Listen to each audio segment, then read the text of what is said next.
Хрустящий баклажанды қанша жасасаңыздар да осылай хрустящий болмаса, дәл осы рецептпен жасап көріңіздерші. Қарапайым рецепт, жасау жолы да өте оңай. Дәл видеодағыдай етіп баклажандарды үлкен етіп турап аламыз және тұзды суға 5 минутқа салып қоямыз. Енді клярын дайындайтын боламыз. Бізге клярға су, тұз, ұнды салып, жақсылап араластырып аласыздар. Ешқандай түйіршік болмауы керек. Кляр дайындап қойдық. Бөлек ыдысымызға кукурузный крахмалды салып аламыз.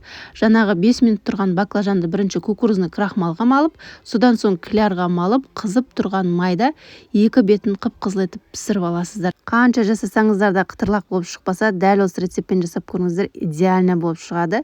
Енді ыдысымызға рукколаны саламыз, үстінен қызанақты және де қуырып алған баклажанды саламыз.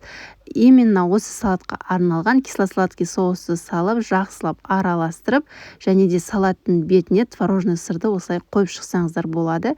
Міне біздің салатымыз дайын. Видео пайдалы болса, жүрекшені басып, комментарий жазуды ұмытпаңыздар. Ас болсын!